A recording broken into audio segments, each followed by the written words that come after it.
sa inyo ang isa sa mga gintong buti ng ating ilang paaralan, ang ating natatanging panauhing pandangal, Philippine Air Force Captain, Captain Erasto C. Olave.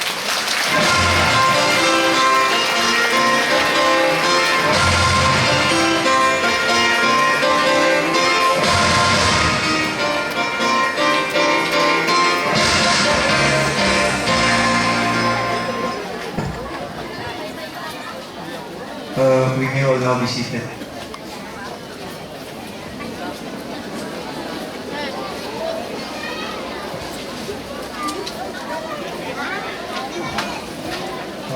Thank you, Mr. Kevin Sidoman Jr., Principal of Naik Elementary School, sir, for that very generous introduction, sir.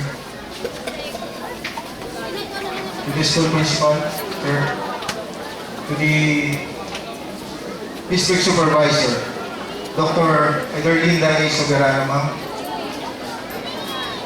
the faculty staff,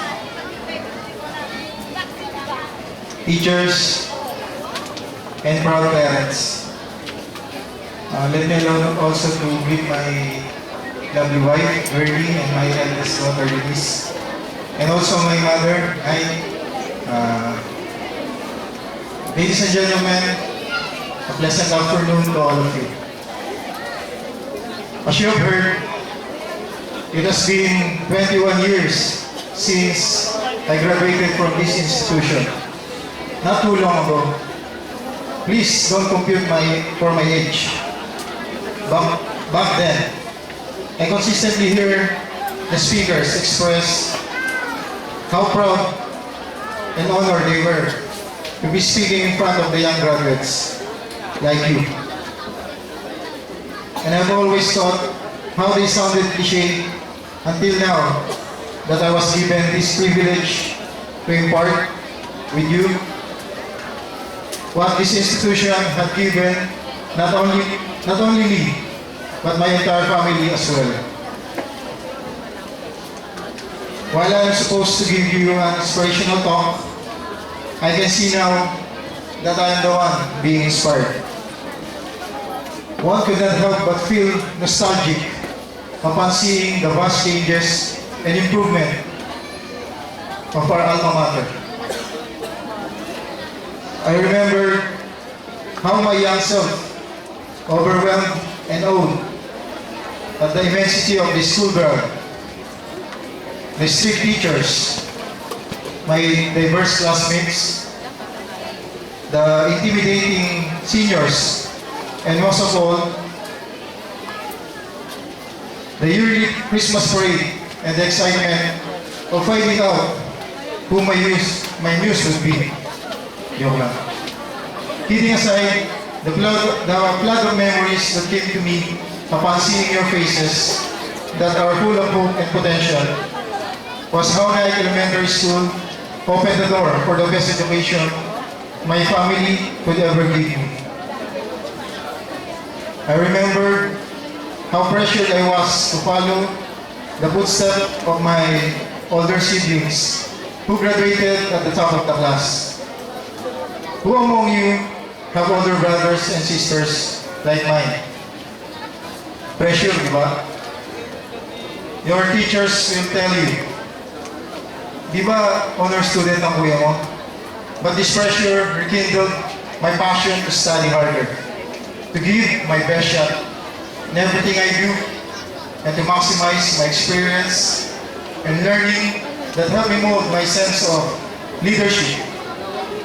More importantly, as students, through studying hard, we have the opportunity to bring glory to our Lord. Because in everything we do, that is when we do our homework, when we not copy exam from our seatmates, when we not sleep in class during discussion, those are ways of glorifying Jesus. Naik Elementary School is such a big part that paved the way to where we are right now. The placement we had in Cavite Science, the scholarship we gained in college, and the careers that sustain us presently. This institution, undoubtedly one of the best in the region, has been a blessing to me and to my loved ones. Now batch 2013, you are not only fortunate to be alumni of this prestigious school. To all the students who will be privileged to be part of the history of our educational system, the first batch of K-12 Basic Education Program, you are blessed to be led by a government that has a foreign concern to our education. This government has taken a bold step to uplift our education, meeting global demands, thus ensuring our future. This new curriculum has been enhanced and has been given more focus to allow mastery of learning. You have to be prepared because in grades 11 and 12, for those who will be involved, core subjects like math, science, and languages will be strengthened. But specialization in your areas of interest will be offered. An era to enjoy the best education which would keep us abreast with our foreign neighbor countries. Do not listen to the detractors who are unfazed to changes and improvement. Do not be impatient because shortcuts do not guarantee success. Perhaps at this early point of your life, you are already thinking what to become in the very near future.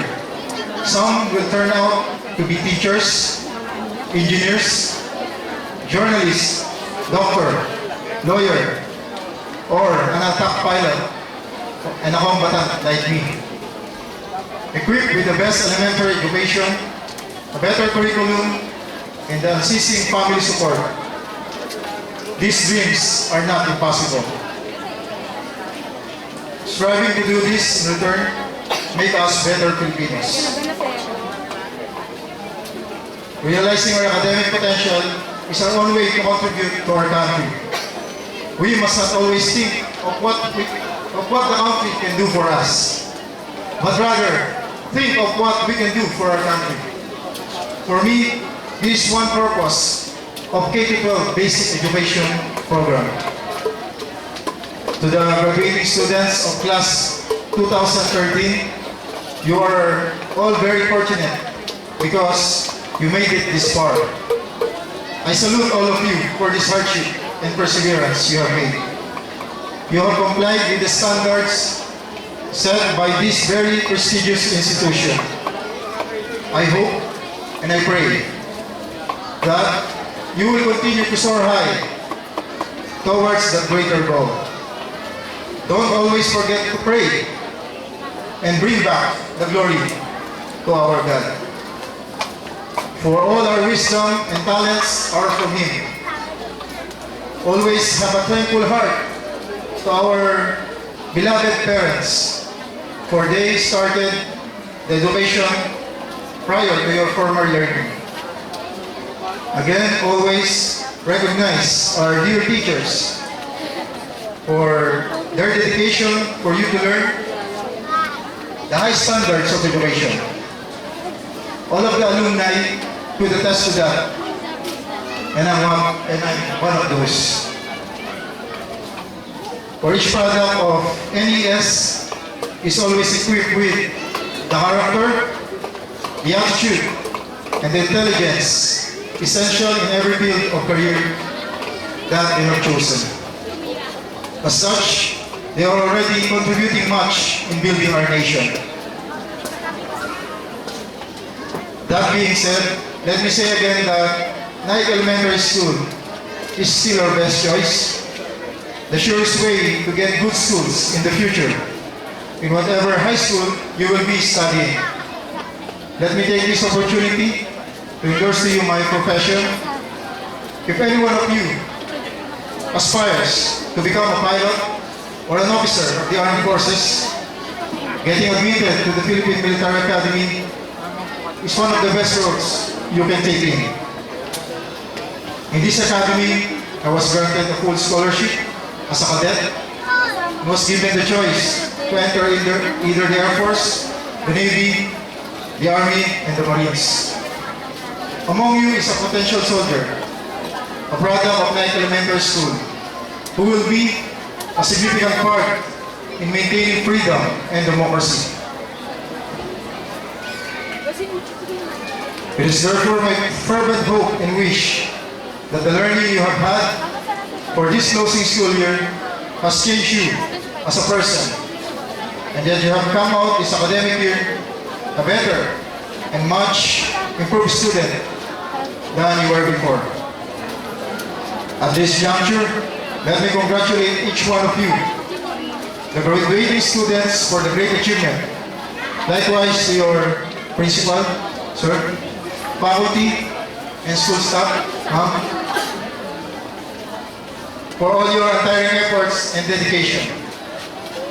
Even as I take pride in having this milestone as a new feather in the cap, so to speak, for this school and the Philippine Air Force.